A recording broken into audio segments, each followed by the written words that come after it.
Hello friends, स्वागत है आपनु मारा रसोड़ाना काठियावाड़ी स्वादमां। हूँ भावनाबेन राठोड। आज આપણે બનાવીશું વરસાદમાં ખાવાની મજા પડી જાય એવા ગરમા ગરમ મકાઈ પૌવાના ભજીયા। તો ફ્રેન્ડ્સ, વરસાદી સિઝન શરૂ થાય ને એટલે ઘરમાં અવનવા ભજીયાની ડિમાન્ડ શરૂ થતી હોય છે। આપણે દરેક ગુજરાતી ઘરમાં અનેક પ્રકારના ભજીયા આપણે બનાવતા હોય છે, પણ આજનો વેરિએશન એકદમ અલગ છે અને સ્વાદ પણ ખૂબ જ સરસ છે। અને સાથે મેં આજે એક નવી અને ચટપટી ચટણી પણ તૈયાર કરેલી છે। तो वीडियो बिल्कुल स्कीप कर्या वगर जोजो और वीडियो पसंद आवे तो वीडियो ने लाइक शेर और सब्सक्राइब करी पासे रहेलू बेल प्रेस करो जेथी आवनारा नवा वीडियो सौथी पहला आपने मळे। तो चालो बनावीए રીમઝીમ वरसता वरसाद में खावानी मजा पड़ी जाए एवा नवा भजिया और साथे चटपटी चटणी। तो पौवाना भजिया बनावा माटे अहींया मैं 2 कप पौवा लीधेला छे, जे आपणे रेग्युलर पौवा बटेकाना उपयोगमां लईए छीए ने ए ज पौवा अत्यारे लीधेला छे। तो पहेला तो पौवाने सारी रीते धोई लेशुं।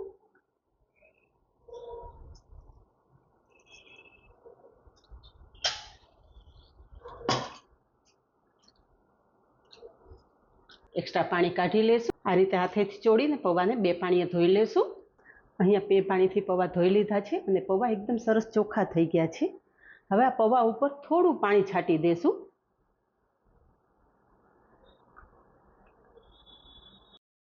थोड़ी वार आ रीते पौवा पलाळीने राखी देशुं ने एटले पौवा एकदम सॉफ्ट थई जशे, जेथी आगळनी प्रोसेस करवामां आपणने बिलकुल तकलीफ ना पड़े। पौवा ढाकी अने साइड पर राखी देशुं। हवे आपणा पौवा सॉफ्ट थाय त्यां सुधीमां नवा भजिया साथे खावा माटेनी नवी चटणी बनावी लेशुं। तो चटणी बनावा माटे गैस पर पेनमा 1 कप पाणी उमेरशुं। आ चटणी एकदम इन्स्टंट तैयार थई जशे, कोई वधारानी प्रिपरेशन करवानी जरूर नथी। अने आ चटणीमां आंबलीनो पण उपयोग करवानो नथी। पाणीमां आपणे 3 चमची जेटलो गोळ उमेरी देशुं। गोळ एकदम सरस मेल्ट थवा देशुं। अहींया गोळ थोड़ो मेल्ट थई गयो छे।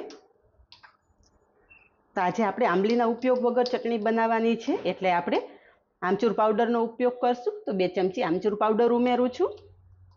तमारी पासे जो आमचूर पाउडर ना होय तो आमचूर पाउडरनी जग्याए तमे લીંબુના રસનો उपयोग करी शको छो।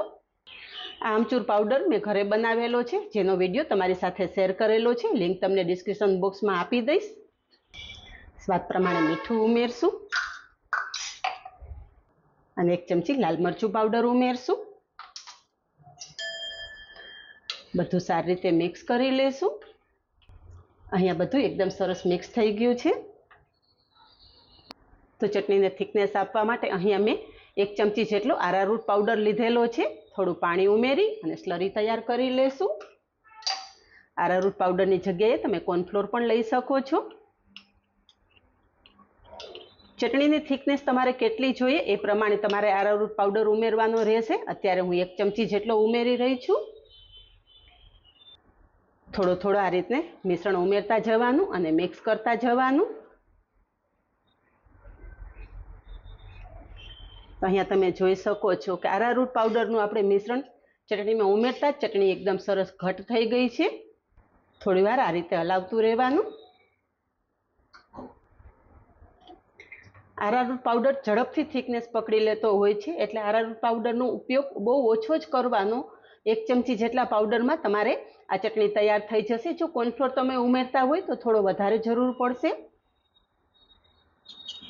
अहींया तमे जुओ के थोड़ी वारमां चटणी आ रीते ठीक थई गई छे।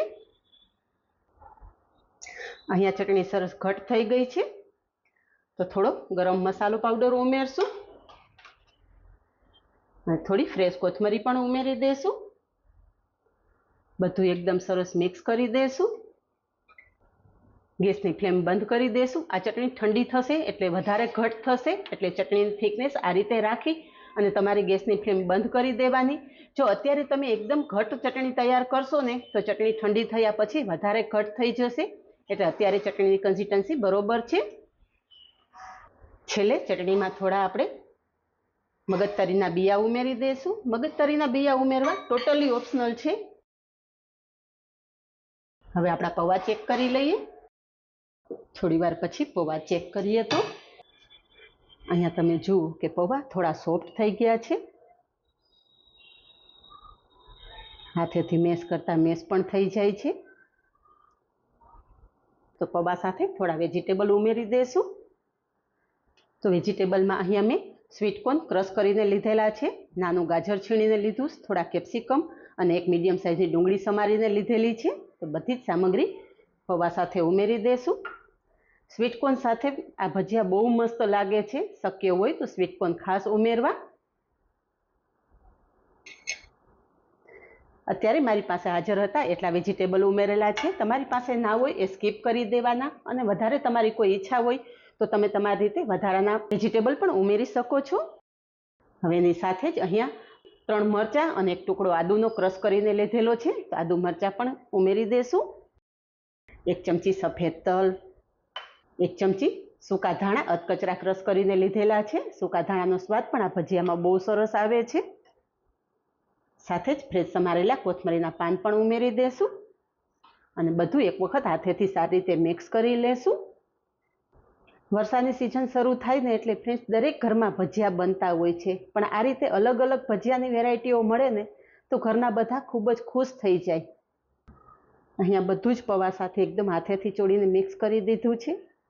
પૌવામાં બાઇન્ડિંગ આવે એટલો જ ચણાનો લોટ ઉમેરવાનો છે. 1 વાટકી ચણાનો લોટ લીધો છે, તો અત્યારે 3 ચમચી જેટલો ચણાનો લોટ ઉમેરું છું. જરૂર પડશે તો આપણે વધારે લોટનો ઉપયોગ કરશું. હજી મને થોડું બાઇન્ડિંગની જરૂર છે, તો વધારે 2 ચમચી જેટલો લોટ ઉમેરશું. પૌવાને એકદમ સરસ બાઇન્ડિંગ આવે એટલો લોટ ઉમેરવાનો છે. ટોટલ 1 વાટકી લોટ મેં અત્યારે પૌવા સાથે ઉમેરી દીધેલો છે. હવે આપણે બાકીના મસાલા કરી લેશું.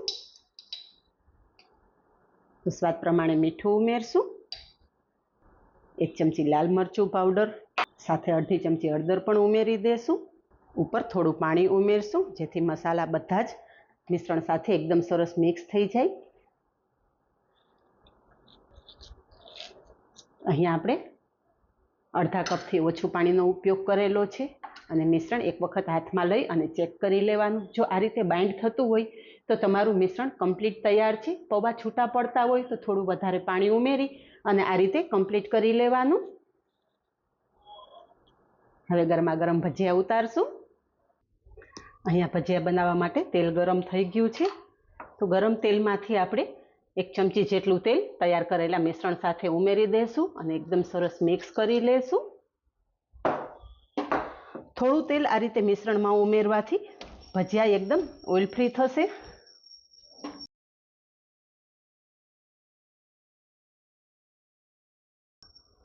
ગરમ તેલમાં ભજીયા બનાવી લેશું. આ ભજીયામાં સોડા ઉમેરવાની જરૂર નથી. ઉપરથી ક્રિસ્પી અને અંદરથી એકદમ સોફ્ટ આ ભજીયા તૈયાર થશે.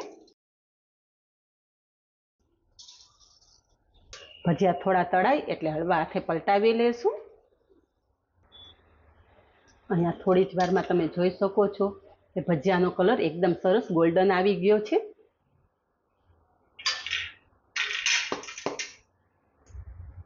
તળેલા ભજીયા તેલમાંથી બહાર કાઢી લેશું.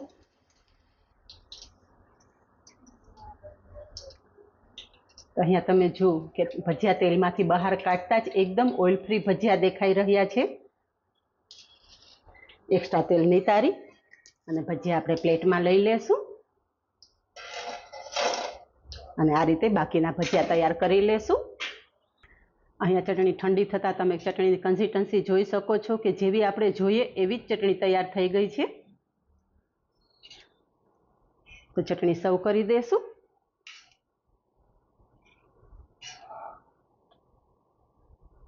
ગ્રીન ચટણીની રેસીપી ઓલરેડી હું તમારી સાથે ઘણી વખત શેર કરી ચૂકી છું. સાથે આપણે તૈયાર કરેલી રેડ ચટણી અને ગરમા ગરમ ભજીયા પણ સર્વ કરી દઈશું.